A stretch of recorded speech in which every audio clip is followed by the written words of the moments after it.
Eto, almost patapos na lahat eh. Bad Genius na lang yata yung isasara ko. And then, kumbaga, eto na, magbubukas na ulit ng mga bago ng mga So, susunod na gagawin. what's next? What's next? May mga in development na, ayun, kay PJ, may gagawin kami ni Piolo, pero ngayon, kumbaga nasa developmental pa lang. Naayos pa lang namin yung script. Yung isa isusulat pa. Meron dalawa from dalawang studios. Big studio. So yun, nasa ganang stage pa lang, pero yun, hopefully isang series ulit na bubuksan, and then may isa for GMA. Mas madali ba ang series ng movies? Gawin? Magkaiba? Oo, magkaiba siya. Kasi may episode. Oo, saka dito, kahit anong gawin mo sa series, hindi mo mape-prepare. Kasi nagbabago eh. I mean, ang dami mo isa-shotlist. Nagbabago. Pero ang maganda those series ay iba yung atake niya. I mean, ang movie kasi sobrang bantay. Ang series naman din, bantay mo, pero ibang field siya. Ibang field siya, pero iba rin yung pressure sa kanya. Yung pressure sa kanya is dapat matapos mo ng maganda at maayos. And that hindi mo mawawala yung tone. Ang pelikula kasi, sineset mo na sa simula pa lang. Ang series gumagalaw eh. Diba? Baka by this week, iba na ang focus. O paano mo nga? May papasok na character. Oo, may papasok na character. Nasa 2 buwan na. May pumapasok pang bagong character. Diba? Yun. How about a movie in MMFF? For this year, wala muna. Pahinga. Oo. Hindi ko pa alam for next year. May mga din-develop. Pero yun. Hopefully, maka-work ulit si Jody, si PJ, and then, yun. Spa? Wait lang. Gusto niyo pa off na. Kuya, sorry. Magpapa-ES na sila. Biglang naging sexy yung Okay. Magpapais pa muna. Magpapaspa na nga raw si Bix eh. A general comment lang, do you think nakabalik na yung local film industry at yung mga movie fans after the pandemic? Ako, both oo at hindi. Bakit? Kasi ang daming ginagawa ngayon ng mga pelikula. Eto ngayon pinapalabas ng P77, palabas ng Sunshine. If I'm not mistaken, meron kang 7 na Tagalog movies right now, sabay-sabay. Tama ba ako? Sunshine, Lasting P77, Lasting Moments, Toxic. Megan Ryan, Toxic. Delivery. Toxic, Delivery. Food delivery. Food Delivery, and Babang. Ay, babang.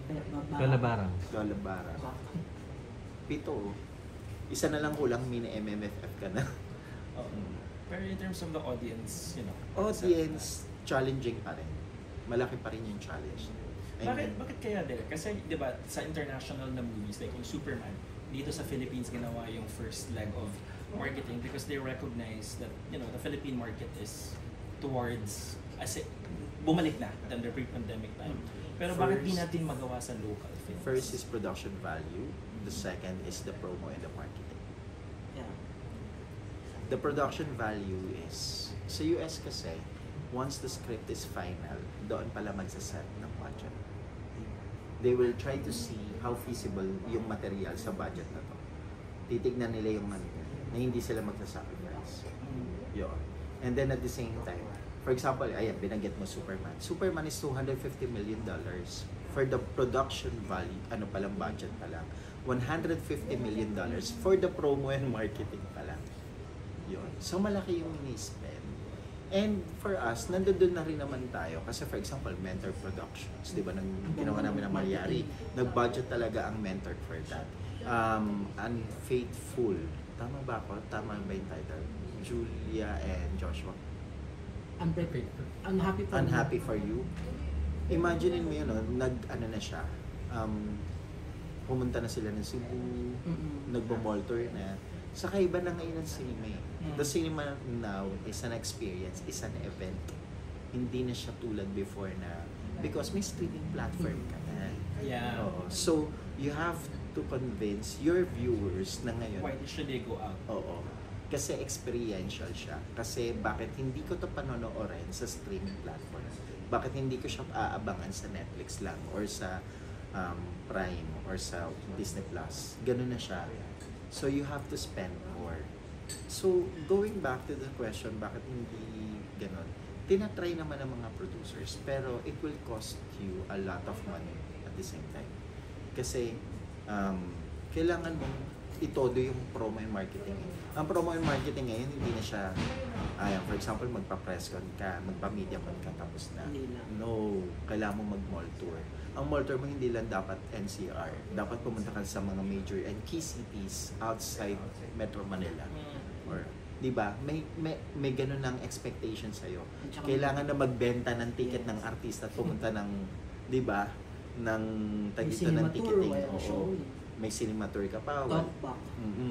May talkback pa. So, an experience na talaga siya. Yung tipong, for example, nung last time nanood ako ng P77, may isang usual viewer na doon na 3 beses na niya pinapanood, pero hindi siya fan ni Barbie.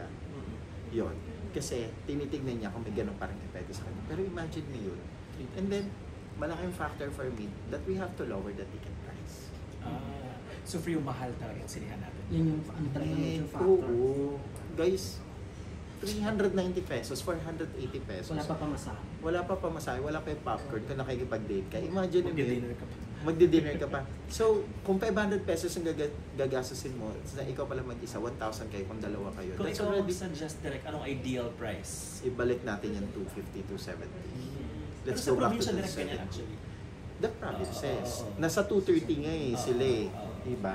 Pero, nung time na Clarito, magkano ang ticket ng 200, 250? Diba? 2019 lang yun Ha? 2019. 2019 lang yun. Pero do you think direct the cinemas also will survive with that rate? Ako, oo. Kaya. Kaya naman. I mean, political will ako. Isang matinding political will yan. Kasi if you're not going to, encourage the people na manood, mamamatay yung industry.